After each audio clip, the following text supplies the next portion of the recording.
हिंदी निबंध UGC net JRF Hindi साहित्य इकाई 9।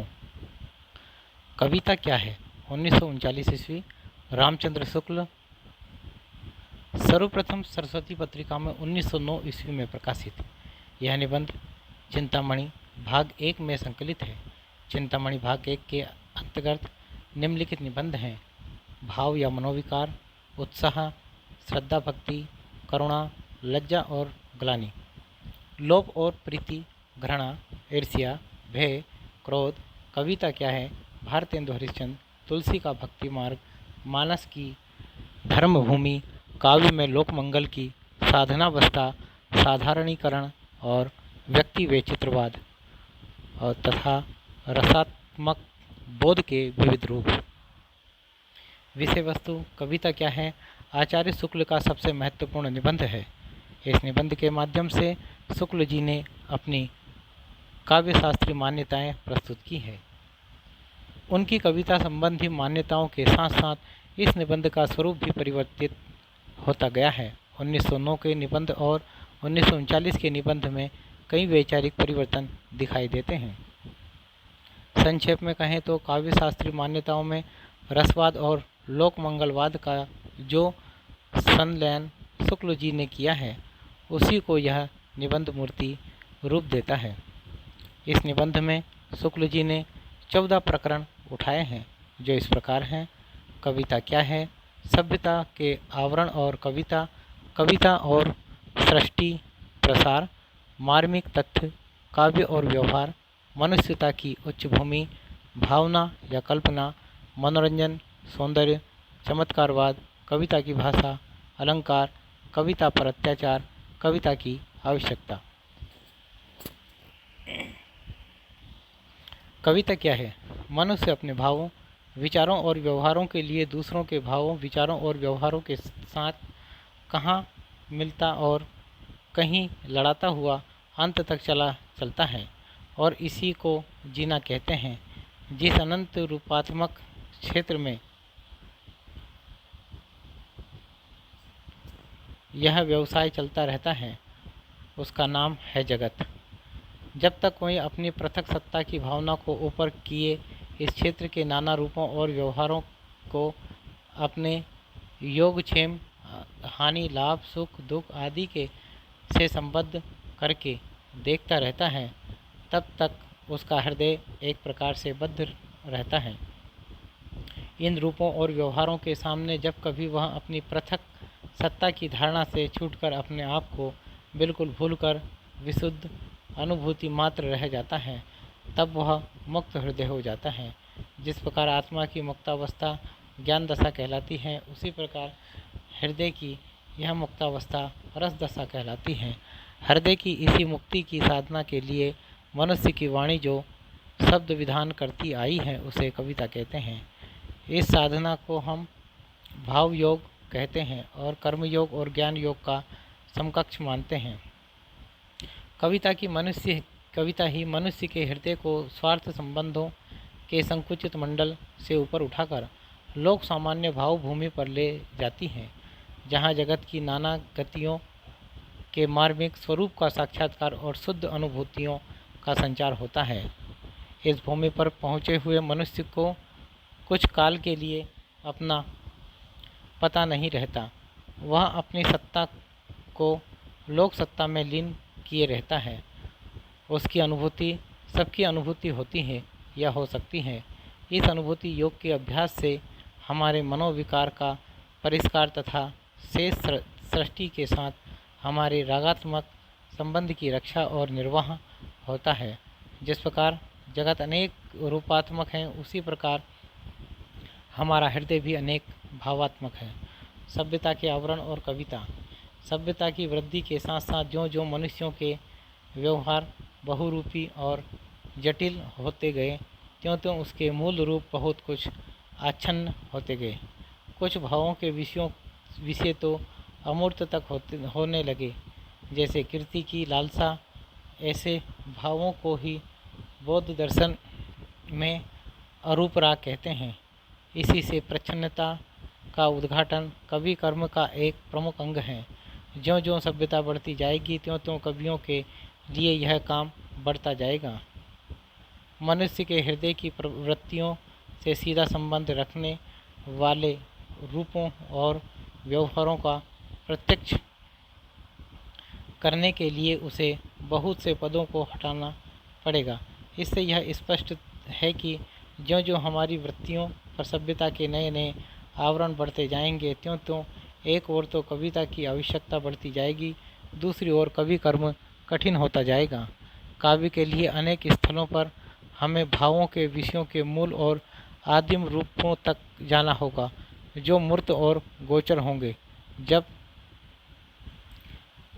तक भावों से सीधा और पुराना लगाव रखने वाले मूर्त और गोचर रूप न मिलेंगे, तब तक काव्य का वास्तविक ढांचा खड़ा न हो सकेगा। काव्य में अर्थ ग्रहण मात्र से काम नहीं चलता, बिंब ग्रहण अपेक्षित होता है। यह बिंब ग्रहण निर्दिष्ट गोचर और मूर्त विषय का ही हो सकता है। कविता और सृष्टि प्रसार हृदय पर नित्य प्रभाव रखने वाले रूपों और व्यापारों की भावना को सामने लाकर कविता वाम प्रकृति के साथ मनुष्य की अंतः प्रकृति का सामंजस्य घटित करती हुई उसके भावात्मक सत्ता के प्रकार का प्रसार करती है। काव्य दृष्टि कहीं तो नर क्षेत्र के भीतर रहती है, कहीं मनुष्यतर वाम सृष्टि के और कहीं समस्त चराचर के। मनुष्यतर वाम प्रकृति का आलम्बन के रूप में ग्रहण हमारे यहाँ संस्कृति के प्राचीन प्रबंध काव्यों के बीच बीच में हो पाया जाता है। मनुष्यतर वाम प्रकृति को जो प्रधानता मेघदूत में मिली है वह संस्कृत के और किसी काव्य में नहीं। मेघदूत न कल्पना की क्रीड़ा है, न कला की विचित्रता, वह है प्राचीन भारत के सबसे भावुक हृदय की अपनी प्यारी भूमि की रूपी माधुरी पर सीधी सादी प्रेम दृष्टि। प्रकृति के साधारण असाधारण सब प्रकार के रूपों में रमने वाले वर्णन हमें वाल्मीकि, कालिदास, भूमि आदि संस्कृत के प्राचीन कवियों में मिलते हैं। सारांश यह है कि केवल असाधारणत्व की रुचि सच्ची सहृदयता की पहचान नहीं है। शोभा और सौंदर्य की भावना के साथ जिनमें मनुष्य जाति के उस समय के पुराने सहचरों की वंश परंपरागत स्मृति वासना के रूप में बनी हुई है, जब वह प्रकृति के खुले क्षेत्र में विचरित थी, वे ही पूरे सहृदय भावुक कहे जा सकते हैं, जो केवल अपने विलास या शरीर सुख की सामग्री ही प्रकृति में ढूंढा करती हैं। उनमें उस रागात्मक सत्व की कमी है जो व्यक्त सत्ता मात्र के साथ एकता की अनुभूति में लीन करके हृदय के व्यापकत्व का आभास देता है। संपूर्ण सत्ताएं एक ही परम सत्ता और संपूर्ण भाव एक ही परम भाव के अंतर्भूत हैं। अतः बुद्धि की क्रिया से हमारा ज्ञान जिस अद्वैत भूमि पर पहुंचता है, उसी भूमि तक हमारा भावात्मक हृदय की इस सत्व रस के प्रभाव से पहुंचता है। इस प्रकार अंत में जाकर दोनों पक्षों की वृत्तियों का समन्वय हो जाता है। इस समन्वय के बिना मनुष्यत्व की साधना पूरी नहीं हो सकती। पहले कहा जा चुका है कि नर क्षेत्र के भीतर बद्ध रहने वाली काव्य दृष्टि की अपेक्षा संपूर्ण जीवन क्षेत्र और समस्त चराचर के क्षेत्र से मार्मिक तथ्यों का चयन करने वाली दृष्टि उत्तरोत्तर अधिक व्यापक गंभीर कही जाएगी। जब कभी हमारी भावना का प्रसार इतना विस्तीर्ण और व्यापक होता है कि हम अनंत व्यक्ति सत्ता के भीतर नर सत्ता के स्थान का अनुभव करते हैं, तब हमारी पार्थक्य बुद्धि का परिहार हो जाता है। उस समय हमारा हृदय ऐसी उच्च भूमि पर पहुंचा रहता है जहां उसकी वृत्ति प्रशांत और गंभीर हो जाती है। उसकी अनुभूति का विषय ही कुछ बदल जाता है। मार्मिक तथ्य: मनुष्य सारी पृथ्वी छेंकता चला जा रहा है। जंगल कट कर खेत, गांव और नगर बनते चले जा रहे हैं। पशु पक्षियों का भाग छीनता चला जा रहा है। उनके सब ठिकानों पर हमारा निष्ठुर अधिकार होता चला जा रहा है। वे कहाँ जाएं? कहने की आवश्यकता नहीं कि विच्छिन्न दृष्टि की अपेक्षा समष्टि दृष्टि में अधिक व्यापकता और गंभीरता रहती है। तथ्य चाहे नक्षत्र के ही हों, चाहे अधिक व्यापक क्षेत्र के हों, कुछ प्रत्यक्ष होते हैं और कुछ गूढ़। जो तथ्य हमारे किसी भाव को उत्पन्न करे, उसे उस भाव का आलम्बन रहना चाहिए। ऐसे रसात्मक तथ्य आरंभ में ज्ञानेंद्रियां उपस्थित करती हैं, फिर ज्ञानेंद्रियां द्वारा प्राप्त सामग्री से भावना या कल्पना उनकी योजना करती हैं। अतः यह कहा जा सकता है कि ज्ञान ही भाव में संचार के लिए मार्ग खोलता है। ज्ञान प्रसार के भीतर ही भाव प्रसार होता है। आरंभ में मनुष्य की चेतन सत्ता अधिकतर इंद्रिय ज्ञान की समष्टि के रूप में ही रही। फिर ज्यों ज्यों अंतःकरण का विकास होता गया और सभ्यता बढ़ती गई, त्यों त्यों मनुष्य का ज्ञान बुद्धि व्यवसायत्मक होता गया। अब मनुष्य का ज्ञान क्षेत्र बुद्धि व्यवसायत्मक या विचारात्मक होकर बहुत ही विस्तृत हो गया है। अतः उसके विस्तार के साथ हमें अपने हृदय का विस्तार भी बढ़ाना पड़ेगा। विचारों की क्रिया से वैज्ञानिक विवेचन और अनुसंधान द्वारा उद्घाटित परिस्थितियों और तथ्यों के मर्मस्पर्शी पक्ष का मूर्त और सजीव चित्रण भी, उसका इस रूप में प्रत्यक्षीकरण भी है कि वह हमारे किसी भाव का आलंबन हो सके, कवियों का काम है और उच्च काव्य का एक लक्षण होगा। कहने की आवश्यकता नहीं कि इन तथ्यों और परिस्थितियों के मार्मिक रूप न जाने कितनी बातों की तह में छिपे होंगे। काव्य और व्यवहार। अर्वाचीन राष्ट्रीय नीति के गुरु घंटाल जिस समय अपनी किसी गहरी चाल में से किसी देश की निरपराध जनता का सर्वनाश करते हैं, उस समय वे दया आदि दुर्बलताओं से निर्लिप्त केवल बुद्धि के कठपुतले दिखाई पड़ते हैं। जब उसकी या उसके परिणाम की कोई ऐसी बात हमारी भावना में आती है तो आहवाद, क्रोध, करुणा, भय, उत्कंठा आदि का संचार कर देती हैं। तभी हम उस काम को करने या ना करने के लिए उद्यत होते हैं।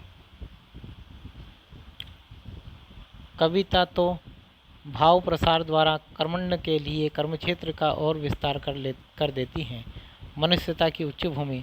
कवि वाणी के प्रसार से हम संसार के सुख दुख आनंद क्लेश आदि का शुद्ध स्वार्थ मुक्त रूप से अनुभव करते हैं। इस प्रकार के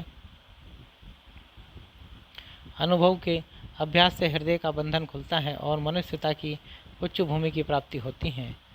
कविता ही हृदय को प्रकृत दशा में लाती हैं और जगत के बीच क्रमशः उसका अधिकाधिक प्रसार करती हुई उसे मनुष्यत्व की उच्च भूमि पर ले जाती हैं।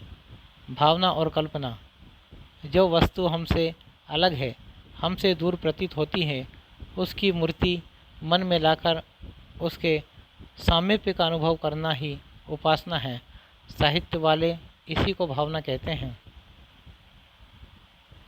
जिनकी भावना या कल्पना शिथिल या असक्त होती है, किसी कविता या सरस उक्ति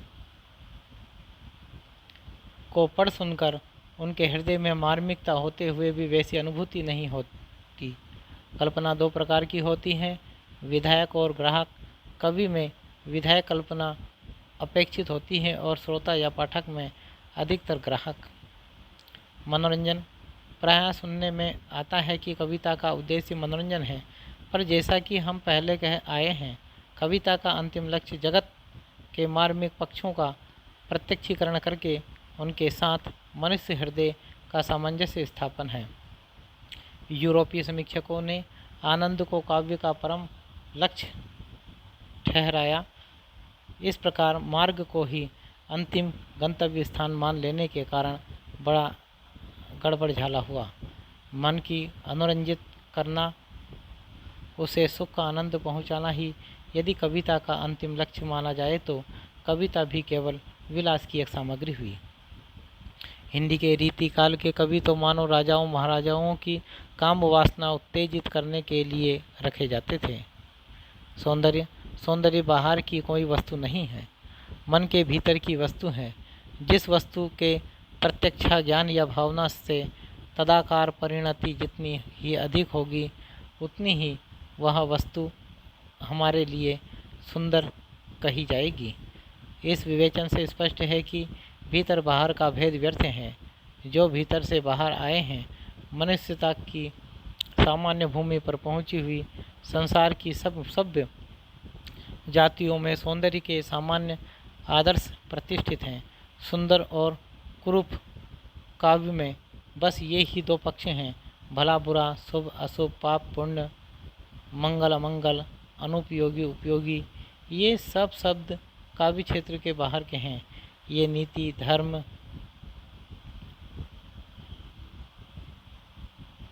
व्यवहार, अर्थशास्त्र आदि के शब्द हैं। शुद्ध काव्य क्षेत्र में न कोई बातें केवल दो रूपों में दिखाई जाती हैं, सुंदर और असुंदर। चमत्कारवाद चमत्कार मनोरंजन की सामग्री है, इसमें संदेह नहीं। इसमें जो लोग मनोरंजन को ही काव्य लक्ष्य समझते हैं, यदि कविता में चमत्कार ही ढूंढा करें तो कोई आश्चर्य की बात नहीं। पर जो लोग इसमें ऊंचा और गंभीर लक्ष्य समझते हैं, वे चमत्कार मात्र को काव्य नहीं मान सकते। चमत्कार से हमारा अभिप्राय यहाँ प्रस्तुत वस्तु के अद्भुत या विलक्षण से नहीं, जो अद्भुत रस के आलंबन में होता है। चमत्कार से हमारा तात्पर्य उक्ति के चमत्कार से है। कविता सुनना और तमाशा देखना एक ही बात नहीं है। यदि सब प्रकार की कविता में केवल आश्चर्य या कुतूहल का ही संसार माने, तब तो अलग अलग स्थायी भावों की स्वरूप में अनुभूति और भिन्न भिन्न भावों के आश्रयों के साथ तादात्म्य का ही कहीं प्रयोजन ही नहीं रह जाता है। यह बात ठीक है कि हृदय पर जो प्रभाव पड़ता है, उसके धर्म का जो स्पर्श होता है, उस वह युक्ति ही द्वारा। पर उक्ति के लिए यह आवश्यक नहीं कि वह सदा विचित्र, अद्भुत या लोकोत्तर हो। ऐसी हो जो सुनने में नहीं आया करती या जिसमें बड़ी दूर की सूझ होती है। ऐसी उक्ति जिस सुनते ही मन किसी भाव का या मार्मिक भावना जैसे प्रस्तुत वस्तु या का सौंदर्य आदि में लीन न होकर एक बारगी कथन के अनूठे ढंग, वर्ण विन्यास या पद प्रयोग की विशेषता, दूर की सूझ, कवि की चातुरी या निपुणता इत्यादि का विचार करने लगे, वह काव्य नहीं सूक्ति है। यदि किसी उक्ति में रसात्मकता और चमत्कार दोनों हों तो प्रधानता का विचार करके सूक्ति या काव्य का निर्णय हो सकता है। जहाँ उक्ति में अनूठापन अधिक मात्रा में होने पर भी उसकी तह में रहने वाला भाव आच्छन्न नहीं हो जाता, वहाँ भी काव्य ही माना जाएगा। कविता की भाषा। कविता में कही गई बात चित्र रूप में हमारे सामने आनी चाहिए। यह हम पहले कह आए हैं। अगोचर बातों या भावनाओं को भी जहाँ तक हो सकता है कविता स्थल गोचर रूप में रखने का प्रयास करती है। इस मूर्ति विधान के लिए वह भाषा की लक्षण शक्ति से काम लेती है। जैसे समय बीत जाता है, कहने की अपेक्षा समय भाग जाता है, कहना वह अधिक पसंद करेगी। भाषा में दूसरी विशेषता यह रही कि उसमें जाति संकेत वाले शब्दों की अपेक्षा विशेष रूप व्यवहार सूचक शब्द अधिक रहते हैं। बहुत से ऐसे शब्द होते हैं जिनसे किसी एक का नहीं बल्कि बहुत से रूपों का या व्यवहारों का एक साथ चलता सा अर्थ ग्रहण हो जाता है। हमारे यहाँ के आचार्यों ने पारिभाषिक शब्दों के प्रयोग को अप्रतित्व दोष माना है। शास्त्र के भीतर निरूपित तथ्य को भी जब कोई कवि अपनी रचना के भीतर लेता है, तब वह पारिभाषिक तथा अधिक व्याप्ति वाले जाति संकेत शब्दों को हटाकर उस तथ्य को व्यंजित करने वाले कुछ विशेष मार्मिक रूपों और व्यवहारों का चित्रण करता है। तीसरी विशेषता कविता की भाषा में वर्ण विन्यास की है। नाद सौंदर्य से कविता की आयु बढ़ती है। संस्कृत में संबंध रखने वाली भाषाओं में नाद सौंदर्य के समावेश के लिए बहुत अवकाश रहता है। हमारी काव्य भाषा में एक चौथी विशेषता भी है कि संस्कृत से ही आई है। वह यह है कि कहीं कहीं व्यक्तियों के नामों के स्थान पर उनके रूप, गुण या कार्यबोधक शब्दों का व्यवहार किया जाता है। अलंकार भरत मुनि ने रस की प्रधानता की ओर ही संकेत किया था, पर भामा, उद्भट आदि कुछ प्राचीन आचार्यों ने वैचित्र का पल्ला पकड़ अलंकार को प्रधानता दी। अलंकार प्रस्तुत वर्ण वस्तु नहीं व्यक्ति बल्कि वर्ण की भिन्न भिन्न प्रणालियां हैं। कहने के खास खास ढंग हैं, पर प्राचीन अव्यवस्था के स्मारक स्वरूप कुछ अलंकार ऐसे चले आ रहे हैं जो वर्ण वस्तु का निर्देश करते हैं और अलंकार नहीं कहे जा सकते, जैसे स्वभावोक्ति, उद्धत, अत्युक्ति। बात यह है, स्वभावोक्ति अलंकारों के भीतर आ ही नहीं सकती। वक्रोक्तिवादी कुंतक ने भी इसे अलंकार नहीं माना है। कविता का अत्याचार। कविता पर अत्याचार भी बहुत कुछ हुआ है। लोभियों, स्वार्थियों और खुशामदियों ने उसका गला दबाकर कहीं अपात्रों की आसमान पर चढ़ने वाली स्तुति कराई है, कहीं द्रव न देने वालों की निराधार निंदा। कविता देवी के मंदिर ऊंचे, खुले, विस्तृत और पुनित हृदय हैं। सच्चे कवि राजाओं की सवारी ऐश्वर्य की सामग्री में ही सौंदर्य नहीं ढूंढा करते। वे फूस के झोंपड़ों, धूल मिट्टी में सेन किसानों, बच्चों के मुंह में चारा डालते हुए पक्षियों, दौड़ते हुए कुत्तों और चोरी करती हुई बल्लियों में कभी कभी सौंदर्य का दर्शन करते हैं, जिसकी छाया भी महलों और दरबारों तक नहीं पहुंच सकती। श्रीमानों के शुभागमन पर पद बनाना, बात बात में उनको बधाई देना कवि का काम नहीं, जिसके रूप का कर्मकलाप जगत और जीवन के बीच में उसे सुंदर लगते हैं, उन्हीं के वर्णन में वह स्वांतः सुखाय प्रवृत्त होता है। कविता की आवश्यकता। मनुष्य के लिए कविता इतनी प्रयोजनीय वस्तु है कि संसार के सभ्य सभी जातियों में किसी न किसी रूप में पाई जाती हैं। चाहे इतिहास ना हो, विज्ञान ना हो, दर्शन ना हो, पर कविता का प्रचार अवश्य रहेगा। बात यह है कि मनुष्य अपने ही व्यवहारों का ऐसा सघन और जटिल मंडल बांधता चला आ रहा है, जिसके भीतर बंद कर वह शेष सृष्टि के साथ अपने हृदय का संबंध भूला सा रहता है। इस परिस्थिति में मनुष्य को अपने मनुष्यता खोने का डर बराबर रहता है। इसी की अंतः प्रकृति में मनुष्य को समय समय पर जगाते रहने के लिए कविता मनुष्य जाति के साथ लगी चली आ रही है और चली चलेगी। जानवरों को इसकी ज़रूरत नहीं। अगला निबंध है, नाखून क्यों बढ़ते हैं, हजारी प्रसाद द्विवेदी का। यह एक ललित निबंध है। कल्पलता 1991 संग्रह में संकलित। इस संग्रह में कुल 20 निबंध हैं। नाखून क्यों बढ़ते हैं, आम फिर बोरा गए, शिरीष के फूल, भगवान महाकाल का कुंठ नृत्य, महात्मा के महाप्रयाण के बाद ठाकुर जी की बटोर, संस्कृतियों का संगम, समालोचक की डाक, महिलाओं की लिखी कहानियाँ, केतु दर्शन, ब्राह्मण का विस्तार, वह चला गया, साहित्यिक संस्थाएं क्या कर सकती हैं, हम क्या करें, धर्मस्व तत्व निहित गुहायाम, मनुष्य की सर्वोत्तम कृति साहित्य, आंतरिक सुचिंता भी आवश्यक है, समस्याओं का सबसे बड़ा हल, साहित्य का नया कदम, आदिकाल के अंतर प्रांतीय साहित्य का ऐतिहासिक महत्व।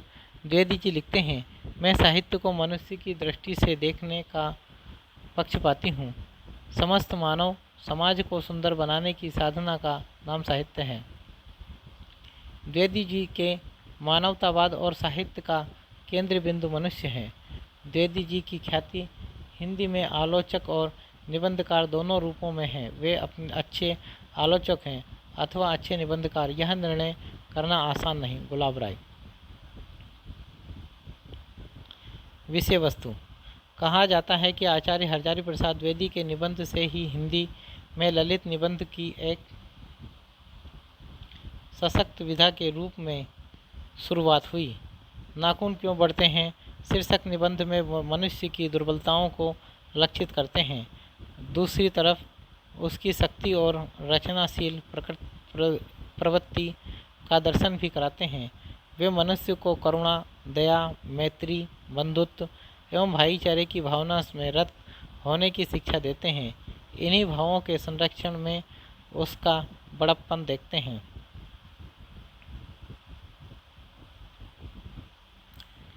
इस निबंध के माध्यम से द्विवेदी जी ने मनुष्यता के विकास, मनुष्य में पशुता के अवशेष और उस पर मनुष्यता की विजय के साथ साथ भारतीय संस्कृति पर गहन विचार किया है। इस निबंध में वे मनुष्यों द्वारा अस्त्र बढ़ाने की प्रवृत्ति के विरोध के साथ साथ स्वाधीनता पर भी विचार करते हैं। प्रमुख उदाहरण, कोई नहीं जानता कि ये अभागे नाखून क्यों इस प्रकार बड़ा करते हैं, काट दीजिए, वे चुपचाप दंड स्वीकार कर लेंगे। पर निर्लज्ज अपराधी की भांति फिर छूटते ही सेंध पर हाजिर, आखिर ये इतने बेहया क्यों हैं। कुछ लाख ही वर्षों की बात है जब मनुष्य जंगली था। वन मानुष जैसा उसे नाखून की जरूरत थी। उसकी जीवन रक्षा के लिए नाखून बहुत जरूरी थे। असल में वही उसके अस्त्र थे। दांत भी थे पर नाखून के बाद ही उनका स्थान था। उन दिनों उसे जूझना पड़ता था, प्रतिद्वंदियों को पछाड़ना पड़ता था। नाखून उसके लिए आवश्यक अंग था। देवताओं के राजा तक के मनुष्यों के राजा से इसलिए सहायता लेनी पड़ती थी कि मनुष्यों के राजा के पास लोहे के अस्त्र थे। असुरों के पास अनेक विधाएं थी पर लोहे के अस्त्र नहीं थे। शायद घोड़े भी नहीं थे। आर्यों के पास ये दोनों चीज़ें थी। आर्य विजयी हुए।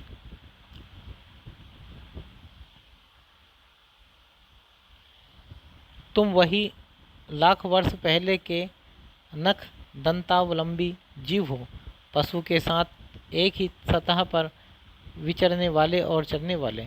मनुष्य की बर्बरता घटी कहाँ है? वह तो बढ़ती जा रही है। मनुष्य के इतिहास में हिरोशिमा का हत्याकांड बार बार थोड़े ही हुआ है। यह तो उसका नवीनतम रूप है। मैं मनुष्य के नाखून की ओर देखता हूँ तो कभी कभी निराश भी हो जाता हूँ। ये उसकी भयंकर पाशवी वृत्ति के जीवंत प्रतीक हैं। मनुष्य की पशुता को जितनी बार भी काट दो वह मरना नहीं जानती। गौड़ देश के लोग उन दिनों बड़े बड़े नखों की पसंद करते थे और दक्षिणात्य लोग छोटे नखों को। मानव शरीर का अध्ययन करने वाले प्राणी विज्ञानियों का निश्चित मत है कि मानव चित्त की भांति मानव शरीर में भी बहुत सी अभ्यासजन्य सहज वृत्तियाँ रह गई हैं। दीर्घकाल तक उनकी आवश्यकता रही है। अतएव शरीर ने अपने शरीर एक ऐसा गुण पैदा कर लिया है कि वे वृत्तियाँ अनायास है ही और अपने शरीर के अनजान में भी अपने अपने काम करती हैं। नाखून का बढ़ना उसमें से एक है, केस का बढ़ना दूसरा है, दांत का दोबारा उठना तीसरा है, पलकों का गिरना चौथा है और असल में सहजात वृत्तियाँ अनजान की स्मृतियों को ही कहते हैं। उसे इतना भी पता नहीं चलता कि उसके भीतर नख बढ़ा लेने की जो सहजात वृत्ति है वह उसके पशुत्व का प्रमाण है। उन्हें काटने की जो प्रवृत्ति है वह उसकी मनुष्यता की निशानी है। और यद्यपि पशुत्व के चिन्ह उसके भीतर रह गए हैं, पर वह पशुत्व को छोड़ चुका है। पशु बनकर वह आगे नहीं बढ़ सकता, उसे कोई और रास्ता खोजना चाहिए। अस्त्र बढ़ाने की प्रवृत्ति मनुष्यता की विरोधिनी है। मेरी निर्बोध बालिका ने मानो मनुष्य जाति ना ही प्रश्न किया है, जानते हो नाखून क्यों बढ़ते हैं? यह हमारी पशुता के अवशेष हैं। मैं भी पूछता हूँ, जानते हो ये अस्त्र शस्त्र क्यों बढ़ रहे हैं? ये हमारी पशुता की निशानी है। 15 अगस्त को जब अंग्रेजी भाषा के पत्र इंडिपेंडेंस की घोषणा कर रहे थे, देसी भाषा के पत्र स्वाधीनता दिवस की चर्चा कर रहे थे। इंडिपेंडेंस का अर्थ है अनधीनता या किसी की अधीनता का अभाव, पर स्वाधीनता शब्द का अर्थ है अपने ही अधीन रहना। अंग्रेजी में कहना हो तो सेल्फ डिपेंडेंस कह सकते हैं। सहजात वृत्ति अनजानी स्मृतियों का ही नाम है। भारतीय चित्त को आज भी अधीनता के रूप में ना सोचकर स्वाधीनता के रूप में सोचता है। वहाँ हमारे दीर्घकालीन संस्कारों का फल है। वह स्व के बंधन को आसानी से नहीं छोड़ सकता। अपने आप के द्वारा लगाया हुआ बंधन हमारी संस्कृति की बड़ी भारी विशेषता है। मैं ऐसा तो नहीं मानता कि जो कुछ हमारा पुराना है, जो कुछ हमारा विशेष है, उससे हम चिपटे ही रहें। पुराने का मोह सब समय वांछनीय ही नहीं होता। मरे बच्चे को गोद में दबाए रहने वाली बंदरियां मनुष्य का आदर्श नहीं बन सकती। परंतु मैं भी नहीं सोच सकता कि हम नई अनुसंधित्सा के नशे में चूर होकर अपना सर्वस्व खो दें। कालिदास ने कहा था कि सब पुराने अच्छे नहीं होते, सब नए खराब ही नहीं होते। भले लोग दोनों की जांच कर लेते हैं, जो हितकर होता उसे ग्रहण करते हैं, और मूढ़ लोग दूसरों के इशारों पर भटकते रहते हैं। सो हमें परीक्षा करके हितकर बात सोच लेनी होगी। और अगर हमारे पूर्व सज्जित भंडार में वह हितकर वस्तु निकल आए तो इससे बढ़कर और क्या हो सकता है। जातियां इस देश में अनेक आई हैं, लड़ती झगड़ती भी रही हैं, फिर प्रेम पूर्वक बस भी गई हैं। सभ्यता की नाना सीढ़ियों पर खड़ी और नाना और मुख करके चलने वाली इन जातियों के लिए एक सामान्य धर्म खोज निकालना कोई सहज बात नहीं थी। भारतवर्ष के ऋषियों ने अनेक प्रकार से इस समस्या को सुलझाने की कोशिश की थी, पर एक बात उन्होंने लक्ष्य की थी। समस्त वर्णों और समस्त जातियों का एक सामान्य आदर्श भी है, वह है अपने ही बंधनों से अपने को बांधना। मनुष्य पशु से किस बात में भिन्न है? वह है अपने ही बंधनों से अपने को बांधना। मनुष्य पशु से किस बात में भिन्न है? आहार, निद्रा आदि पशु सुलभ स्वभाव उसके ठीक वैसे ही हैं जैसे अन्य प्राणियों के, लेकिन वह फिर भी पशु से भिन्न है। उसमें संयम है, दूसरों के सुख दुख के प्रति संवेदना है, श्रद्धा है, तप है, त्याग है। वह मनुष्य के स्वयं के उद्भाविन बंधन है। इसलिए मनुष्य झगड़े टंटे को अपना आदर्श नहीं मानता। गुस्से में आकर चढ़ दौड़ने वाले अविवेकी को बुरा समझता है, पर वचन, मन एवं शरीर से किए गए असत्याचरण को गलत आचरण मानता है। यह किसी भी जाति या वर्ण या समुदाय का धर्म नहीं है, यह मनुष्य मात्र का धर्म है। महाभारत में इसलिए निर्वैर भाव, सत्य और आक्रोश को सब वर्णों का सामान्य धर्म कहा है। एतहि त्रियं श्रेष्ठं सर्वभूतेषु भारत, निर्वेरता महाराज सत्यम क्रोध एव च। अन्यत्र इसमें निरंतर दानशीलता को भी गिनाया गया है। अनुशासन पृष्ठ 120.10। गौतम ने ठीक ही कहा था कि मनुष्यता यही है कि वह सबके सुख दुख को सहानुभूति के साथ देखता है। यह आत्मनिर्मित बंधन ही मनुष्य को मनुष्य बनाता है। अहिंसा, सत्य और अक्रोध मूल्य धर्म का मूल उत्स यही है। अज्ञान सर्वत्र आदमी को पछाड़ता है और आदमी है कि सदा उससे लोहा लेने को कमर कसे हैं। मनुष्य को सुख कैसे मिलेगा? बड़े बड़े नेता कहते हैं वस्तुओं की कमी है और मशीन बिठाओ और उत्पादन बढ़ाओ और धन की वृद्धि करो और वाहन उपकरणों की ताकत बढ़ाओ। एक बूढ़ा कहता था, बाहर नहीं भीतर की ओर देखो, हिंसा को मन से दूर करो, मिथ्या को हटाओ, क्रोध और द्वेष को दूर करो, लोग के लिए कष्ट सहो, आराम की बात मत सोचो, प्रेम की बात सोचो, आत्मतोषण की बात सोचो, काम करने की बात सोचो। उसने कहा, प्रेम ही बड़ी चीज़ है क्योंकि वहाँ हमारे भीतर है। उच्च संखलता पशु की प्रवृत्ति है, स्व का बंधन मनुष्य का स्वभाव है। बूढ़े की बात अच्छी लगी या नहीं पता नहीं, उसे गोली मार दी गई। आदमी के नाखून बढ़ने की प्रवृत्ति ही हावी हुई। मैं हैरान होकर सोचता हूँ, बूढ़े ने कितनी गहराई से पेट कर मनुष्य की वास्तविक चरितार्थता का पता लगाया था। ऐसा कोई दिन आ सकता है जबकि मनुष्य के नाखूनों का बढ़ना बंद हो जाएगा। प्राणी शास्त्रियों का ऐसा अनुमान है कि मनुष्य का अनावश्यक अंग उसी प्रकार झड़ जाएगा जिस प्रकार उसकी पूंछ झड़ गई है।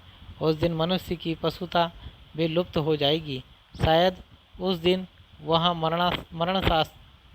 मरणास्त्रों का प्रयोग भी बंद कर देगा। तब तक इस बात से छोटी बच्चों को परिचित करा देना वांछनीय जान पड़ता है कि नाखून का बढ़ना मनुष्य के भीतर की पशुता की निशानी है और उसे नहीं बढ़ने देना मनुष्य की अपनी इच्छा है, अपने आदर्श है। बृहत्तर जीवन में अस्त्र शस्त्रों का बढ़ने देना मनुष्य की पशुता की निशानी है और उनकी बाढ़ को रोकना मनुष्यत्व का तकाजा है। मनुष्य में जो घृणा है, जो अनायास बिना सिखाए आ जाती है, वह पशुत्व का घोतक है और अपने को संयम रखना, दूसरे के मनोभावों का आदर करना मनुष्य का स्वधर्म है। बच्चे यह जाने तो अच्छा हो कि अभ्यास और तप से प्राप्त वस्तुएं मनुष्य की महिमा को सूचित करती हैं।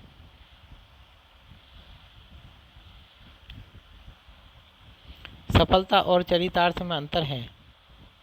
मनुष्य मरणास्त्रों के संचयन से, वाहन उपकरणों के बाहुल्य से उस वस्तु को पा भी सकता है जिसे उसने बड़े आडंबर के साथ सफलता का नाम दे रखा है, परंतु मनुष्य की चरितार्थता प्रेम में है, मैत्री में है, त्याग में है, अपने को सबके मंगल के लिए निःशेष भाव से दे देने में है। नाखूनों का बढ़ना मनुष्य की उस अंध सहजता वृत्ति का परिणाम है जो उसके जीवन में सफलता ले आना चाहती है। उसको काट देना उस स्व निर्धारित आत्मबंधन का फल है जो उसे चरितार्थता की ओर ले जाती है। नाखून बढ़ते हैं तो बढ़े, मनुष्य उन्हें बढ़ने नहीं देगा। अगला निबंध, मेरे राम का मुकुट भीग रहा है। 1974 ईस्वी, विद्या निवास, मिस्र। यह निबंध मेरे राम का मुकुट भीग रहा है शीर्षक संकलन से लिया गया है। इसमें कुल 17 निबंध हैं।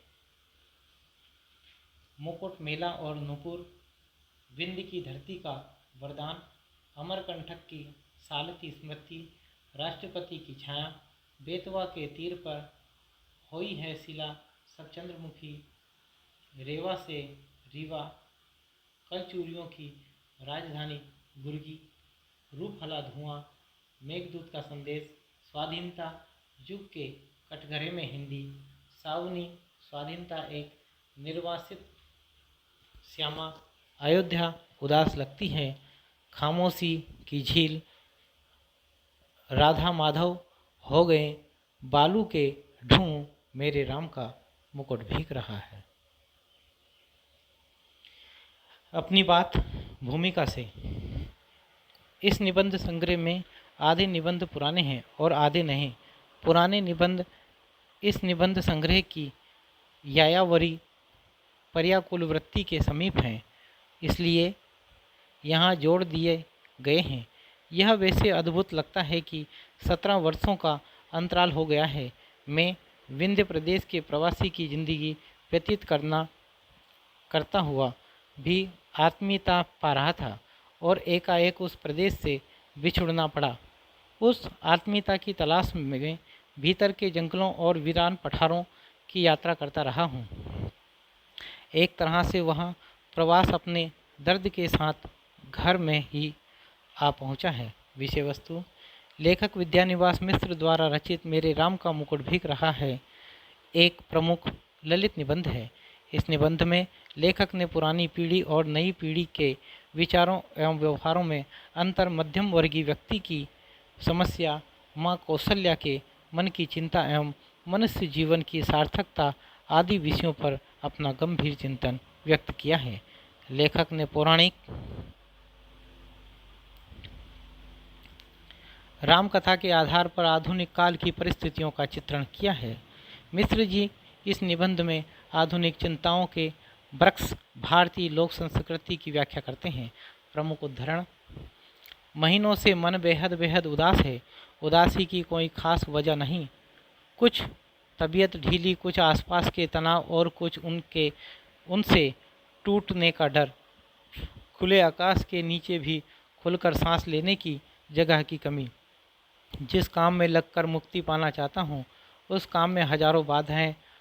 कुल ले देकर उदासी के लिए इतनी बड़ी चीज़ नहीं बनती। अभी 2-3 रात पहले मेरे एक साथी संगीत कार्यक्रम सुनने के लिए 9 बजे रात गए। साथ में जाने के लिए मेरे एक चिरंजीव ने और मेरी एक मेहमान महानगरीय वातावरण में पली कन्या ने अनुमति मांगी।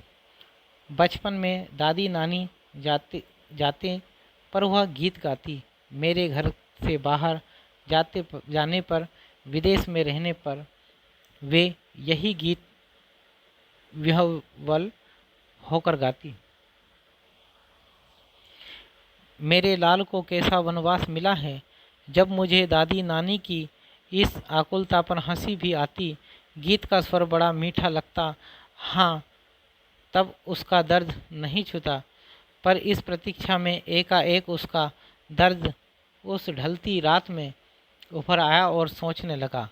आने वाली पीढ़ी पिछली पीढ़ी की ममता की पीड़ा नहीं समझ पाती और पिछली पीढ़ी अपनी संतान के संभावित संकट की कल्पना मात्र से उद्विग्न हो जाती हैं। पराई लड़की, और लड़की तो हर एक पराई होती है, धोबी की मुटरी की तरह घाट पर खुले आकाश में कितने दिन फहराएगी। अंत में उसे गृहिणी बनने जाना ही है। घर आकर कहीं कुछ हो न जाए। ऐश्वर्य और निर्वासन दोनों साथ साथ चलते हैं। जिसे ऐश्वर्य सौंपा जाने को है उसको निर्वासन पहले से बदा है। जिन लोगों के बीच रहता हूँ वे सभी मंगल नाना के नाती हैं। वे मुदमंगल में ही रहना चाहते हैं। मेरे जैसे आदमी को वे निराशावादी समझकर बिरादरी से बाहर ही रखते हैं। डर लगता रहता है कि कहीं उड़कर उन्हें भी दुख न लग जाए।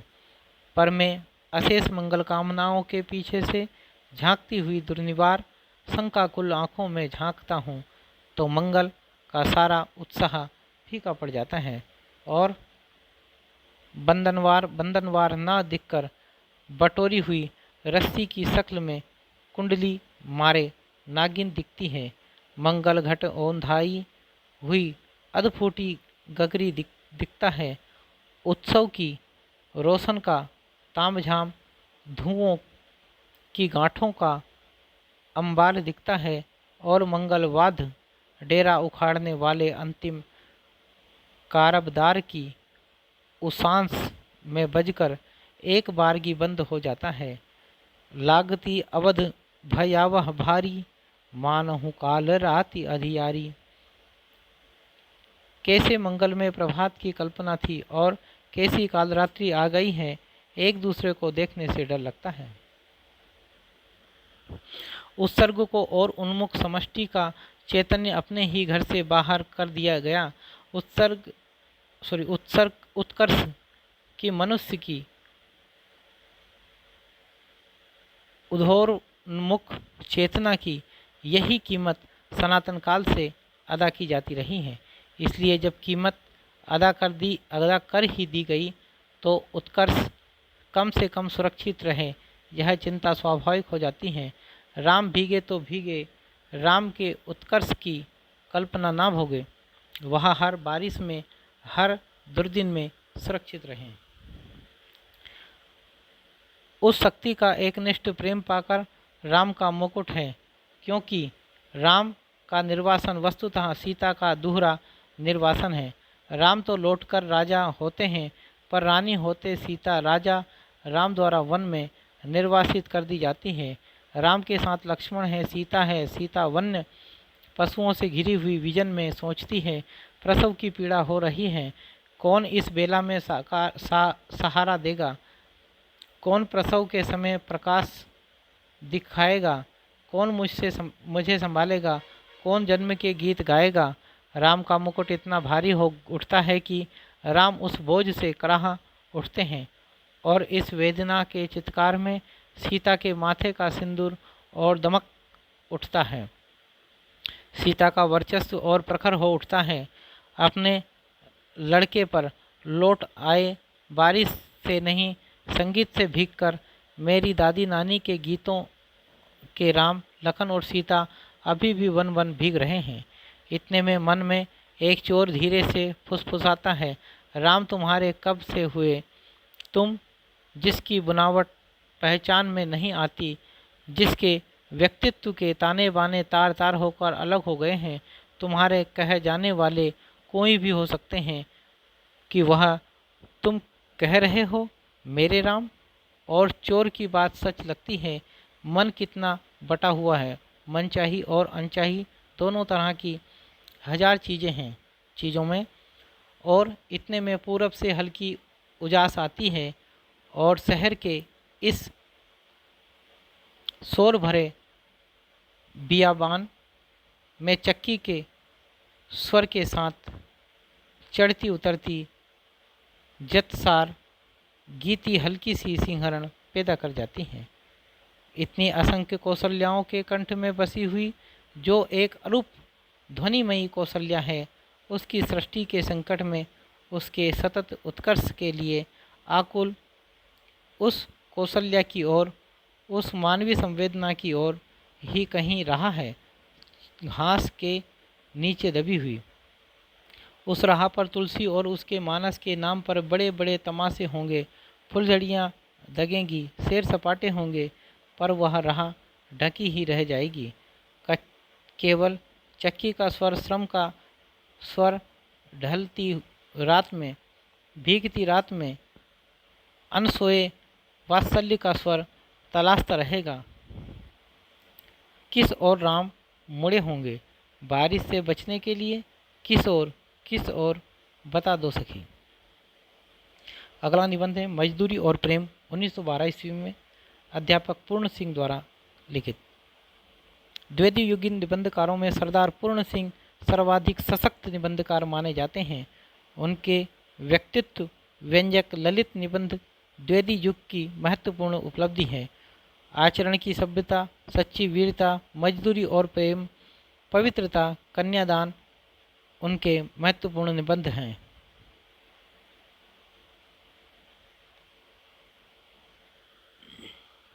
विषय वस्तु: इस निबंध में अध्यापक पूर्ण सिंह ने शारीरिक श्रम को सच्ची तपस्या बताते हुए किसान, गडरिये, मजदूर, माली इत्यादि श्रमिकों को सर्वश्रेष्ठ धार्मिक विभूति बताया है।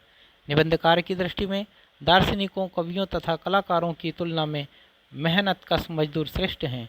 इस निबंध में 8 शीर्षक हैं: हल चलाने वाले का जीवन, गडरिये का जीवन, मजदूर और मजदूरी, प्रेम मजदूरी, मजदूरी और कला, मजदूरी और फकीरी, समाज का पालन करने वाली दूध की धारा, पश्चिमी सभ्यता का एक नया आदर्श।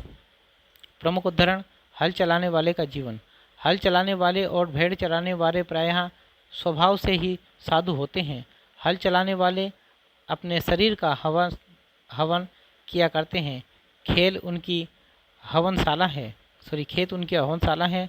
उनके हवन कुंड की ज्वाला की किरणें चावल के लंबे और सफ़ेद दानों के रूप में निकलती हैं। मैं जब कभी अनार के फूल और फल देखता हूँ तब मुझे बाग के माली का रुधिर याद आता है।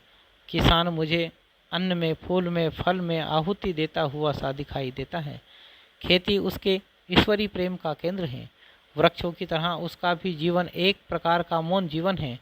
नैनों की भाषा में यह प्रार्थना करता है, दया, वीरता और प्रेम जैसा इन किसानों में देखा जाता है, अन्यत्र मिलने का नहीं।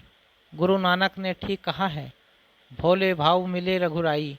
भोले भाले किसानों की ईश्वर अपने खुले दीदार का दर्शन देता है।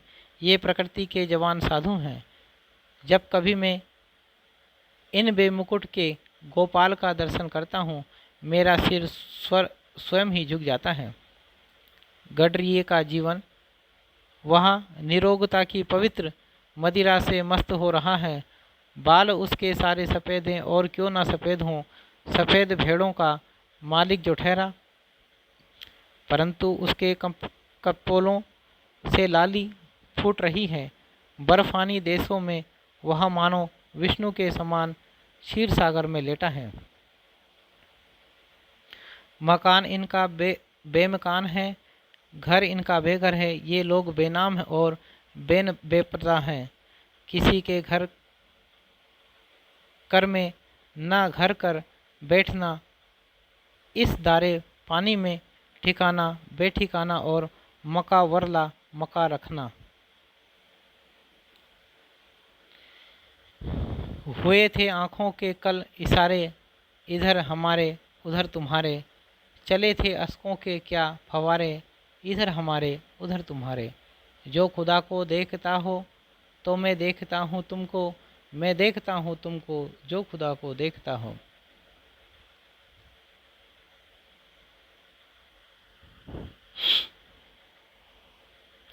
पशुओं के अज्ञान में गंभीर ज्ञान छिपा हुआ है। इन लोगों के जीवन में अद्भुत आत्मानुभव भरा हुआ है। गडरिये के परिवार की प्रेम मजदूरी का मूल्य कौन दे सकता है। मजदूर की मजदूरी का ऋण तो परस्पर ही प्रेम सेवा से चुकता होता है, अन्य धन देने से नहीं। वे तो दोनों ही ईश्वर के हैं। शब्दों से तो प्रार्थना हुआ नहीं करती। ईश्वर तो कुछ ऐसी ही मुख प्रार्थनाएं सुनता है और तत्काल सुनता है। प्रेम मजदूरी, मुझे तो मनुष्य के साथ बने हुए कामों में उनकी प्रेम में पवित्र आत्मा की सुगंध आती है। यंत्रों की सहायता से बने फोटो निर्जीव से प्रतीत होते हैं। उनमें और हाथ के चित्रों में उतना ही भेद है जितना कि बस्ती और शमशान में। मेरा विश्वास है कि जिस चीज़ में मनुष्य के प्यारे हाथ लगते हैं उसमें उसके हृदय का प्रेम और मन की पवित्रता सूक्ष्म रूप से मिल जाती है, और उसमें मुर्दों को जिंदा करने की शक्ति आ जाती है। जब वह लेखक की पत्नी आटे की छलनी से छानती है, तब मुझे उसकी छलनी के नीचे एक अद्भुत ज्योति की लो नज़र आती है। जब वह उस अग्नि के ऊपर मेरे लिए रोटी बनाती है, तब उसके चूल्हे के भीतर मुझे तो पूर्व दिशा की नभो लालिमा से भी अधिक आनंदमयी लालिमा देख पड़ती है। यह रोटी नहीं कोई अमूल्य पदार्थ है। मेरे गुरु ने इसे प्रेम से संयम करने का नाम योग रखा है। मेरा यही योग है। मजदूरी और कला। सच्चा आदमी तो मुझे मेरे काम से मिलता है। मनुष्य पूजा ही सच्ची ईश्वर पूजा है। आज से हम अपने ईश्वर की तलाश मंदिर, मस्जिद, गिरजा और पोथी में न करेंगे। अब तो यही इरादा है कि मनुष्य के अनमोल आत्मा में ईश्वर के दर्शन करेंगे। यही आर्ट है, यही धर्म है। सभी देशों के इतिहासों से सिद्ध है कि निकम्मे पादरियों, मौलवियों, पंडितों और साधुओं का दान के अन्न पर पला हुआ ईश्वर चिंतन अंत में पाप, आलस्य और भ्रष्टाचार में परिवर्तित हो जाता है। जिन देशों में हाथ और मुंह पर मजदूरी की धूल नहीं पड़ने पाती, वे धर्म और कला कौशल के कभी उन्नति नहीं कर सकते। आजकल की कविता में नयापन नहीं, उसमें पुराने ज़माने की कविता की पुनरावृत्ति मात्र है। इस नकल में असल की पवित्रता और कुंवारेपन का अभाव है। यह नया साहित्य मजदूरी के हृदय से निकलेगा। उन मजदूरों के कंठ से यह नई कविता निकलेगी जो अपने जीवन आनंद के साथ खेत की मेड़ों का, कपड़े के तांगों का, जूते के टाँकों का, लकड़ी की रंगों का, पत्थर की नसों का भेदभाव दूर करेंगे। चरखा काटने वाली स्त्रियों के गीत संसार के सभी देशों के कौमी गीत होंगे। मजदूरों की मजदूरी ही यथार्थ पूजा होगी। काल रूपी धर्म की तभी वृद्धि होगी। मजदूरी और फकीरी। जीवन के नियम नहीं पलटते, वे सदा एक ही से रहते हैं, परंतु मजदूरी करने से मनुष्य को एक नया और ताज़ा खुदा नजर आने लगता है। मजदूरी तो मनुष्य के समष्टि रूप का परिणाम है। आमा रूपी धातु के गड़े हुए सिक्के का नकदी बयाना है जो मनुष्यों की आत्माओं को खरीदने वास्ते दिया जाता है। सच्ची मित्रता ही तो सेवा है।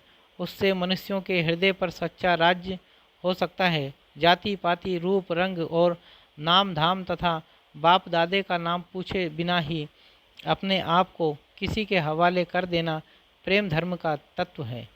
आनंद और प्रेम की राजधानी का सिंहासन सदा से प्रेम और मजदूरी के ही कंधों पर रहता आया है। स्वार्थ का यहाँ भी अभाव है।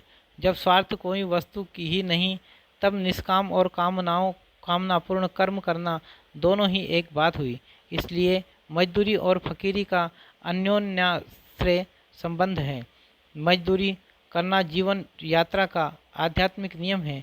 जॉन ऑफ आर्क की फकीरी और भेड़ें चराना, टॉल्स्टॉय का त्याग और जूते गांठना, उमर खयाम का प्रसन्नतापूर्वक तंबू सीते फिरना, अलीफा उमर का अपने रंग महलों में चटाई आदि बुनना, ब्रह्मज्ञानी कबीर और रैदास का शूद्र होना, गुरु नानक और भगवान श्री कृष्ण का पशुओं को लाठी लेकर हाँकना सच्ची फकीरी का अनमोल भूषण है।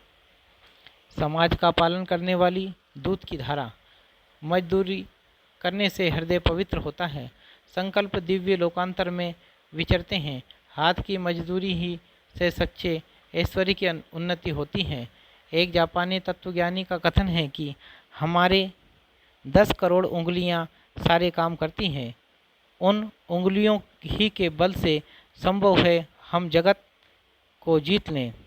We shall beat the world with the tips of 4 fingers.